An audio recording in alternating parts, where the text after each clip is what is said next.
Okay, next job on the agenda is to make up a bracket for the ignition switch. Currently the bike has got a cutout switch so you can stop the engine, but it doesn't have anything that isolates the ignition circuit or whatever.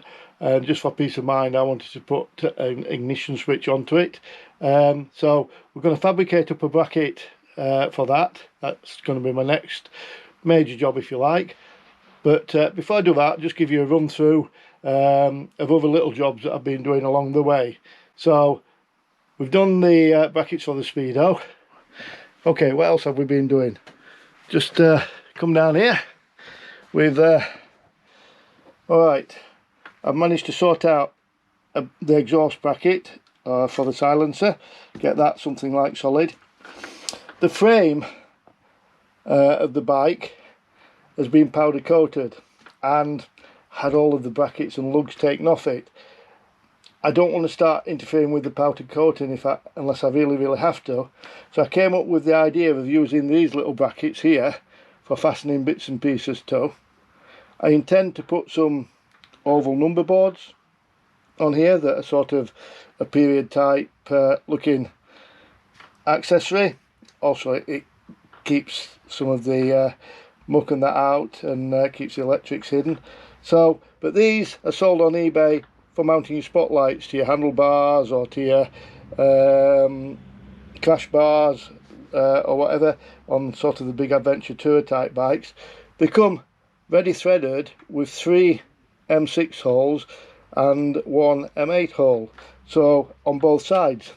So my intention is to use this side to screw the oval to, the number board, and the back side of this one here I'm going to make up a bracket for the ignition, so the switch can be hidden out of the way, so it's not making the handlebars look any more cluttered than they need to. But so it's going to be down here, hidden out of the way a little bit, and so yeah, that's the next task. So these are sorted in the position that I'm going to want them. I've got 2 more for the other side. I'm going to use one of those as a template for the bracket, so that it should just screw behind this one. So that's the next job. Let's crack on with that. Oh, before I go, just one other thing that I've done while we've been messing about.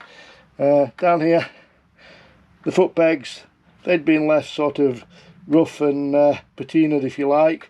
I'm generally smartening the bike up a little bit, not that it was that bad, but I've had these off, given them a couple of coats of satin black paint and used some new nuts on there, so it just looks a little bit shinier, a bit brighter.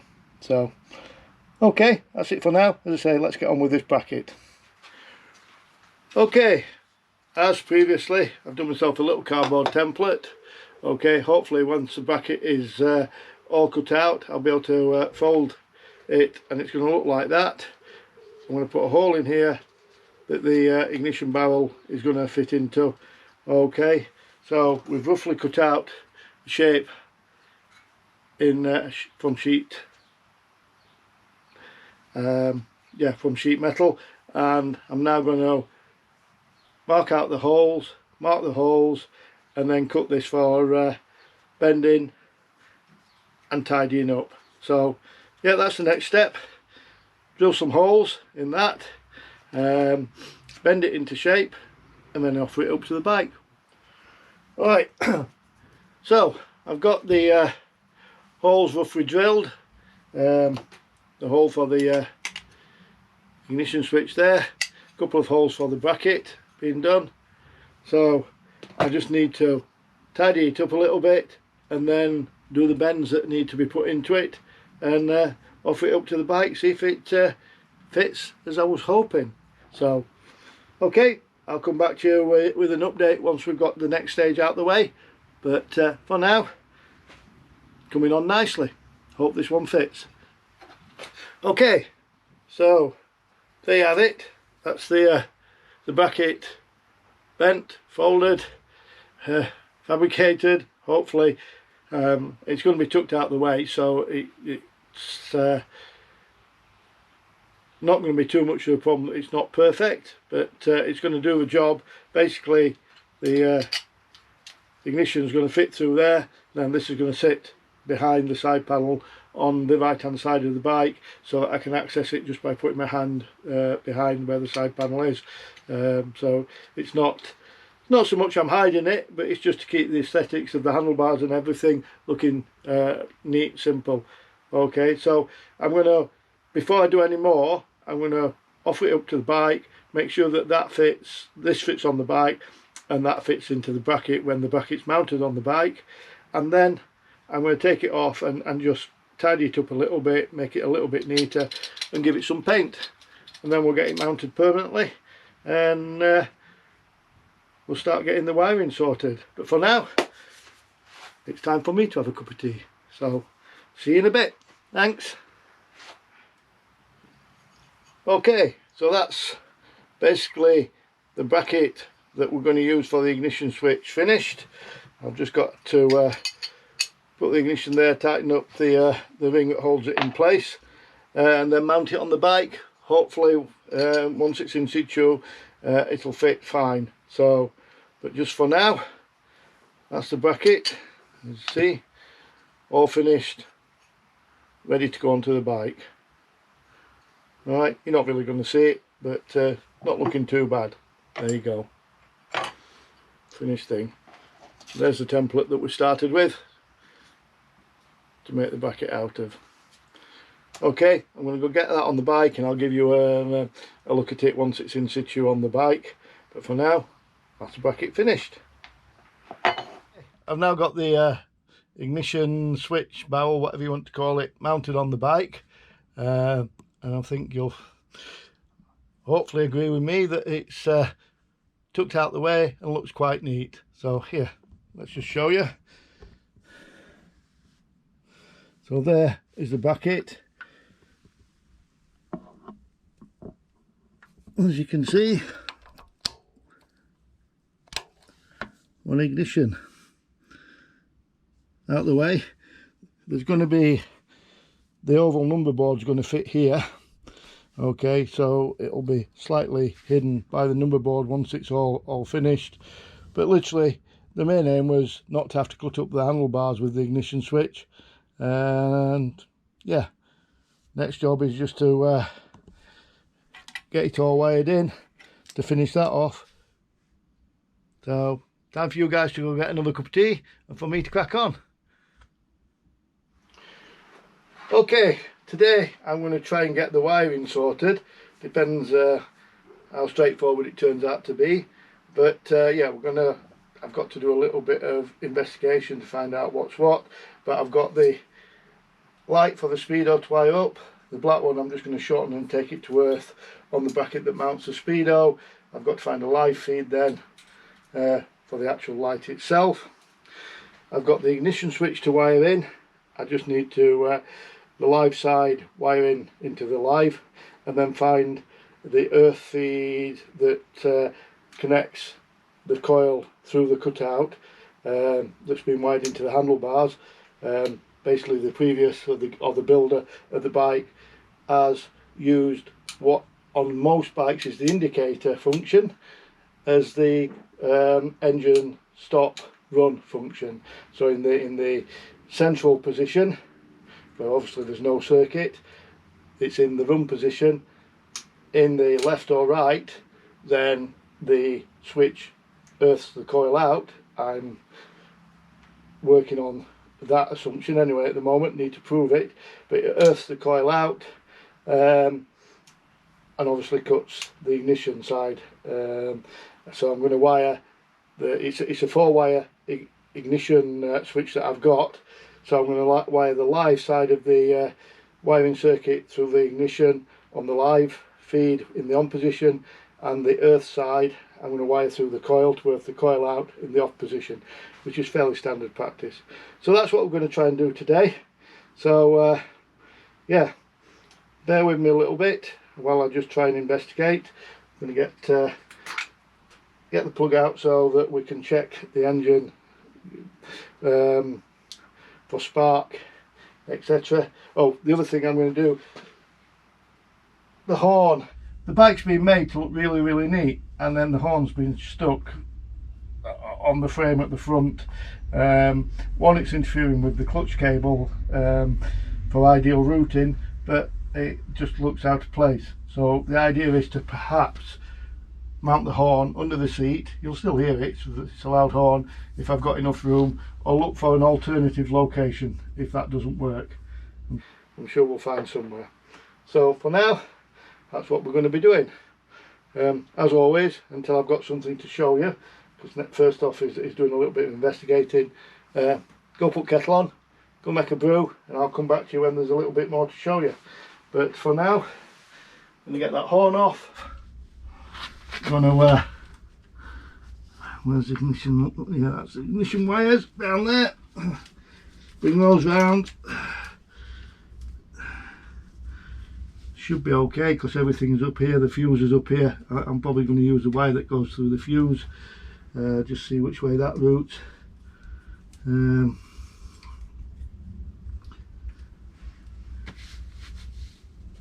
For the live side of it, and then we've got the 2 wires for the earth side there. So that's the wires that are disconnected from the rear light, which we're going to have to just work out, because again there's 2 black, 1 red. Yeah, so a bit of investigation, bit of digging, and we'll start splicing some wires together. So go make that cup of tea.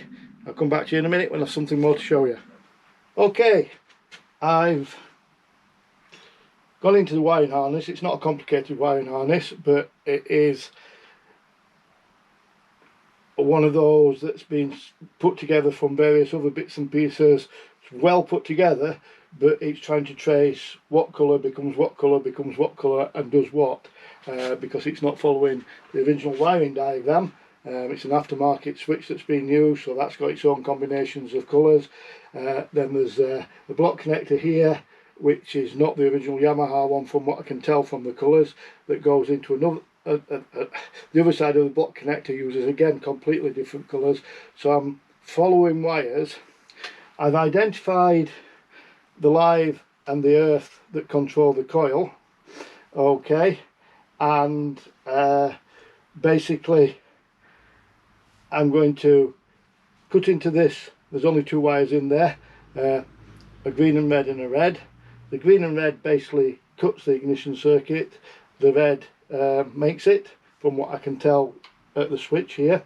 So I'm going to put the red to run through the ignition switch, so it works as an on-off for the power side of the ignition, and the red-green basically earths out the ignition circuit, from what I can tell.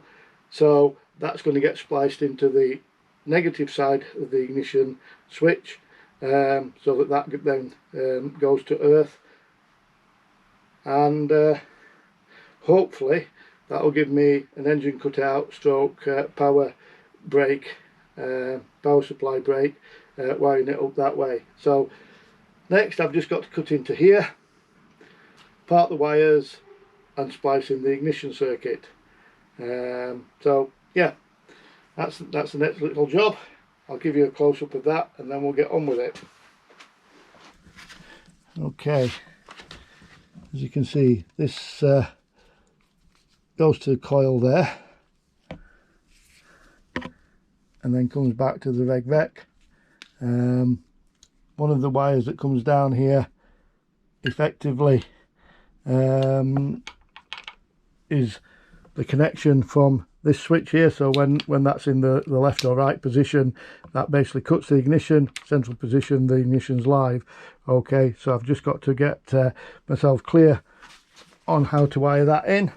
I think basically it's just a to earth circuit, but yes, we'll look at that and get it all wired up. So yeah, that's the next job, start cutting that. So again, I'm going to spare you the boring bits and come back to you when I've got something else to show you. Okay, but that's what I'm going to be on with. So next time you see me, we should have spliced that, and then we'll look at me moving the horn from the front of the bike and relocating that, and then it's a rear light wiring up. Slowly getting there. Okay, just a quick progress report. on what we've done so far today, and then we're going to call it a day. Wiring in the ignition switch has been a bit of a pain, to say the least, but basically I've got an on-off switch wired in that's key operated, kill switch to kill the engine, the on-off switch will kill the engine as well, so that's been all wired in. There was a block connector with a faulty spade inside. It kept moving every time I put everything back together, and for some reason when that moved, it's obviously the earth connection, the cutout stopped working, and it took some finding as to what the problem was, but we've got it sorted now.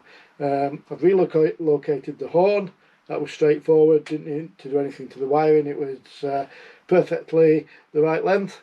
So that's those two things done. Really, I've just got the instrument illumination to do and the tail light to reconnect.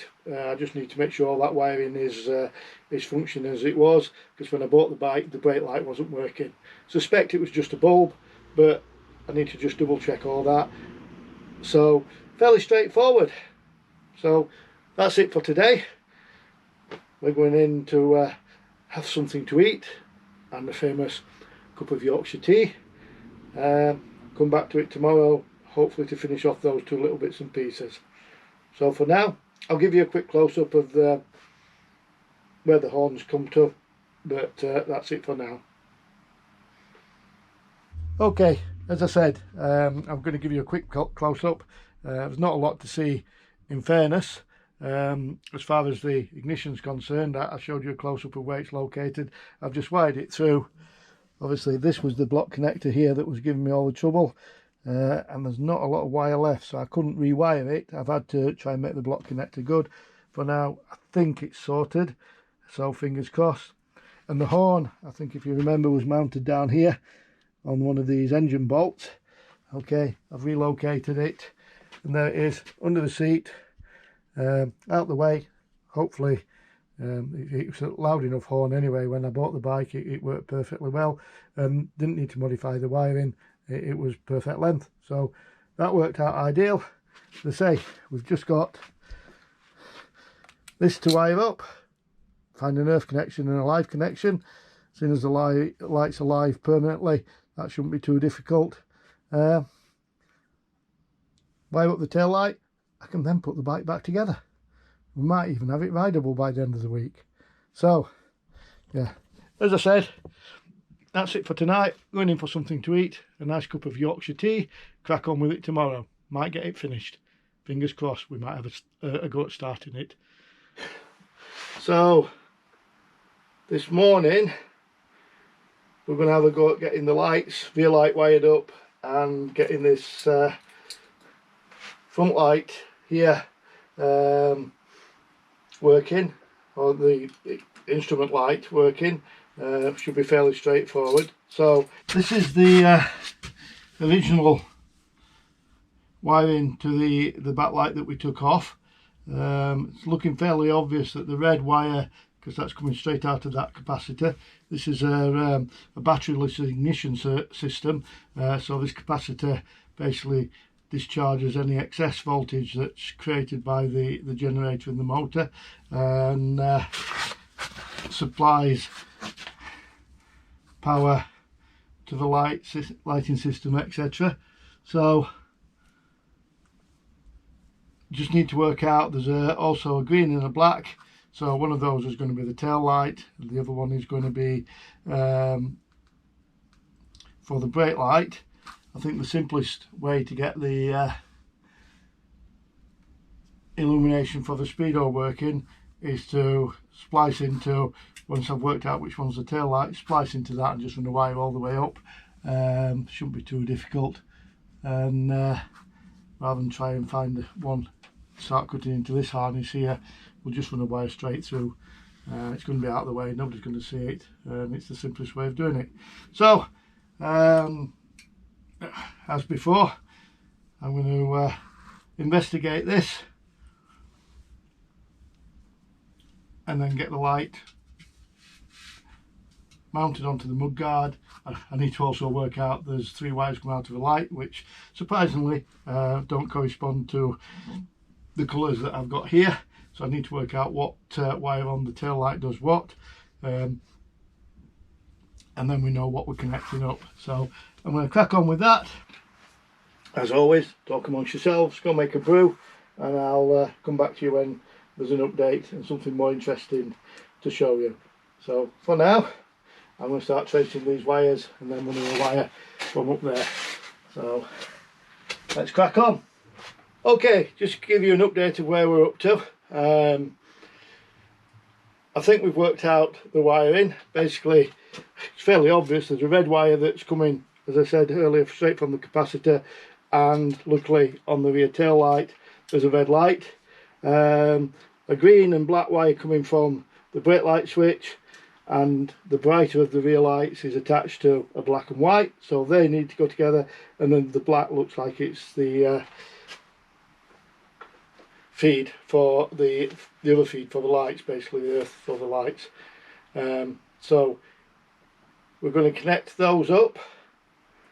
I'm going to run a wire. The easiest way for me to do this, as I said before, is basically run a wire and join up with the live wire down here, and just run the other one to earth, and we should be fine. So we're going to do that, but unfortunately the ends that come on the, I'll give you a close-up in a minute, the ends that come on the tail light that I've fitted are too small for any of the connectors I've got. I've got a variety of connectors, but the connectors that are on the existing wiring harness are similar to the bullet connectors that are used on a lot of the older British bikes. It looks like whoever's wired this in has used those, and I have some of those, so I'm going to swap the ones on the rear light connectors. I'm going to swap those bullet connectors for ones that will match up with these, and we can just use the connectors I've got. So yeah, that's going to be the next job. So I'll give you a close-up using the other camera just so you can see what's what. Hopefully, I don't know if you can see that, but up under there I've used the brace to route the wires down. There's a cable tie there that I need to just trim off. Okay, the wires come through there. As I say, unfortunately these bullet connectors are too small for me to match up with these, and they're too small for anything I've got in my collection, so they're going to have to come off, and I'll try and use the ones that I've got that are the same size as these, so we're not doing too much cutting and trimming of wires. So that's the next job. And then, as I say, I'm going to run a wire down from the handlebars for the instruments, run that down, and we'll connect it up to this red wire here, which is the live wire. It's going to be easier than trying to work out which of these wires, and I don't, if I can help it, don't want to disturb any of those wires anyway, unnecessarily. So we're going to run a wire down. So that's the next job. Again, I'll come back to you when I've got an update and something to show you. Okay, I've just finished tidying up all the wiring. Double checked that I've still got a spark before I tightened everything up that's going to sit under the tank. So I'll just give you a quick view of it now. Okay, there is progress, not a lot to show, but anyway, let me give you a quick overview of what I've done. So starting at the back, the colouring, I had to amend my original thoughts. Yes, but we've worked it out, which colour operates which. Hopefully we've got it right. Double checked the brake light switch, because I was having a problem with the brake light when I first bought it. The switch works, the bulb's okay, so hopefully when we fire the bike up I'll have brake light and tail light. Okay, I can't really confirm that until we get round to firing it up, which is, we're getting close. Okay, under the tank, all the wiring back fairly neat. Hopefully it's going to be okay. And then, yeah, you've got a couple of wires hanging down loose, but they're not too obtrusive. I've managed to tuck the wire that takes the power from the harness out the way into there, and obviously the earth wire, the ground wire. Yeah, you can just see it there, but it's got to function as well as look good. So yeah, that's not too bad at all. So really it's a case of now I've got the side panels to do, and then get the tank on and hopefully get it started. It lives.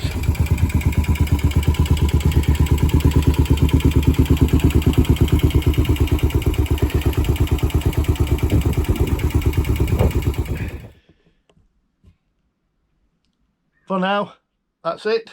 I'm going to start with trying to find a position for the brackets that should be okay with the two side panels. The right hand side, I think I'm more or less happy with where they are, because they both have got dual functions. On the other side, we're restricted as to where we can put them, but hopefully it'll work. This side we're going to have a little bit more leeway, but I'm going to have a play with that next, and then I'm going to make a template up for each side panel so we can drill the holes to mount them. So for now, there we are, electric's finished.